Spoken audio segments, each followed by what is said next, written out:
Hello everyone, so welcome to my channel Shweta Rahul.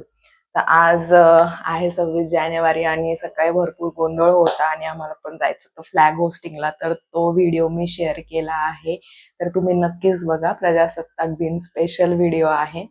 तर आता झाली आहे संध्याकाळ आणि करायची आहे मला डिनरची तयारी. तर म्हटलं चला आज सुट्टीच आहे तर काहीतरी स्पेशल बनवू. तर आज मी बनवणार आहे मेथी, कोथिंबीर आणि पालकचे पराठे आणि सोबत लसणाच्या पातीची चटणी. तर ती कशी बनवायची ते आपण बघूयाच माझ्यासोबत. तर त्याच्यासाठी काय काय साहित्य लागणार आहे ते मी घेतलंय, ते दाखवते तुम्हाला. तर हे बघा, असं काहीचं सामान आहे. तर आपण फर्स्ट स्टार्ट करू लसणाच्या पातीने, जे आपल्याला ज्याची चटणी बनवायची आहे. तर ही आहे लसणाची पात आणि याच्यात मी याची चटणी बनवणार आहे. याच्यात थोड्या हिरव्या मिरच्या घालणार आणि ते मिक्सर मध्ये बारीक करून घेणार. तर हे मी तुम्हाला दाखवेलच कसं बनवायचं. आणि पराठ्यांसाठी जे आहे याच्यात मी घेतली थोडी कोथिंबीर, थोडी मेथी आणि थोडीशी पालक. जनरली मुलांना पालकचा फ्लेवर आवडत नाही, त्याच्यामुळे मी पालक अगदी थोडीशीच घेतलीये. आणि नंतर त्याच्यात मी घालणार आहे टोमॅटो थोडासा किसून, आणि याच्यात आहे लसूण आणि अद्रक, आणि याची मी पेस्ट करणार आहे. आणि याच्यामध्ये मी थोडंसं घालणार आहे जिरं, ओवा आणि थोडीशी बडीशोप. ओके, तर आता हे मी पटकन परातीत घेते, कट करून घेते सगळ्या भाज्या, आणि मग याच्यामध्ये कोणकोणते पीठ घालायचे ते पण मी तुम्हाला दाखवते.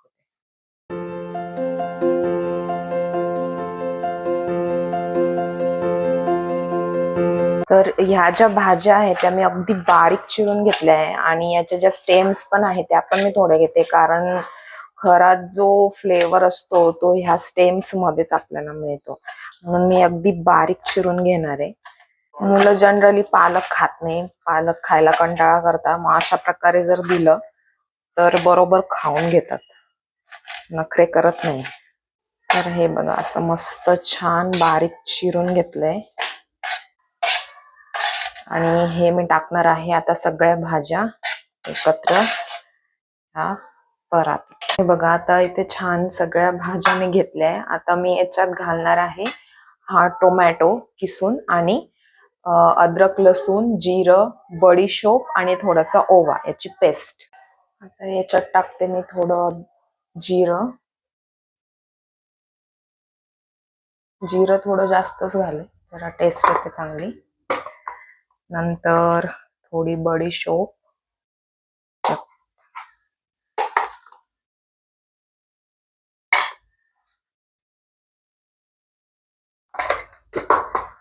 आणि थोडस ओवा. जर तुम्हाला जास्त तिखट हवं असेल तर तुम्ही त्या हिशोबाने ओवा घालू शकता. आता याच्यात मी घालणार आहे थोडेसे धने, पण अगदी थोडे, कारण ते बारीक व्हायला हवे. आणि आता हे घेणार मी कुटून, आणि याच्यासाठी मी टाकणार याच्यात थोडस मीठ, जेणेकरून याला पाणी सुटेल आणि पटकन बारीक होईल. आता हे मी कुटून घेते. आता ही अद्रक लसणाची पेस्ट अशी छान तयार झालीये, बारीक मी कुटून घेतली आहे. आता टोमॅटो जो आहे तो मी याच्यात घालते किसून. बारीक किसणी घेतलीये आणि त्याच्यात मी आता टोमॅटो किसून घालणार आहे. आणि त्याची जी स्किन जी आहे ती निघते, तर ती आपल्याला टाकायची नाहीये. तर थंडीचे दिवस आहे तर तुम्ही याच्यात तीळ पण घालू शकता, ते पण छान लागते. पण आता माझ्याकडे तीळ अवेलेबल नाहीये, म्हणून मी काय ते टाकत नाही. तर असा टोमॅटो छान मी याच्यात किसून घेतला आहे. याच्यात हे जे आपण लसूण आणि अद्रक बारीक केलं होतं ते मी याच्यात घालणार.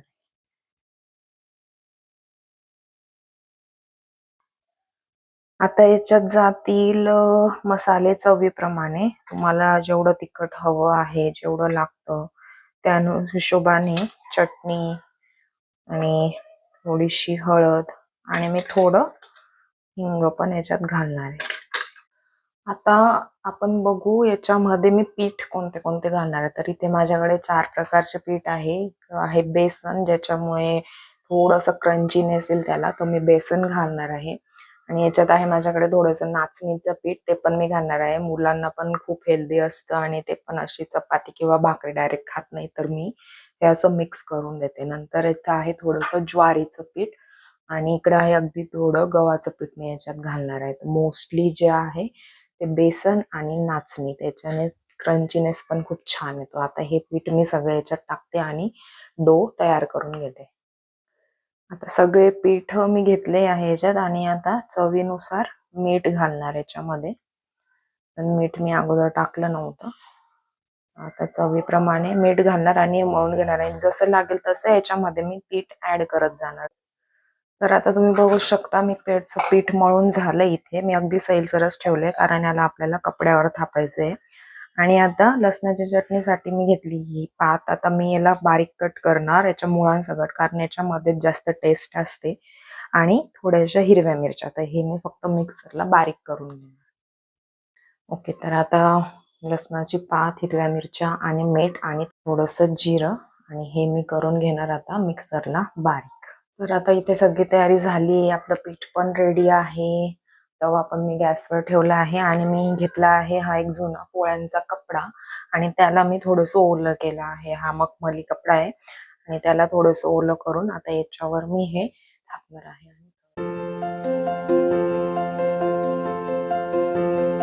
थोडासा तेल पाण्याचा हात लावायचा आणि छान बारीक थापून घ्यायचं. आणि असं थापून झालं की याच्यात थोडे होल करायचे. आता इकडे आपला तवा पण तापला आहे. याच्यावर मी लावणार आहे थोडंसं तेल. उलट आणि अलगद मी पापड काढून घेणार आहे. तर बघा किती छान मस्त होल्स पण पडले आणि मस्त ते शिजणार पण आहे. आता याच्यावर मी घालणार परत थोडंसं तेल आणि अगदी छान खरपूस याला भाजून घ्यायचं. बघा किती सुंदर रंग आलाय.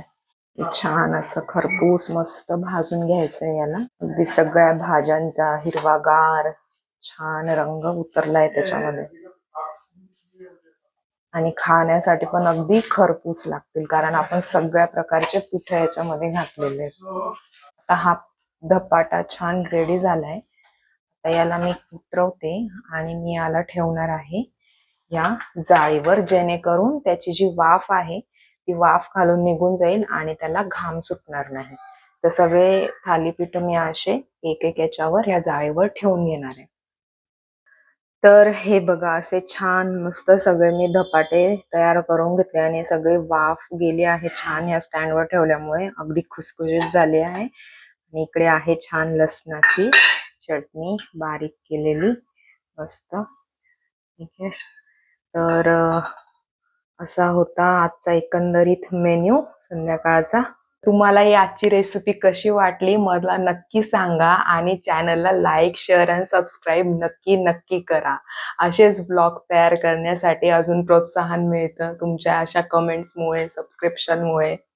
तर आता आजचा हा ब्लॉग मी इथेच एंड करते आणि परत भेटूया पुढच्या ब्लॉगमध्ये. तोपर्यंत बाय बाय.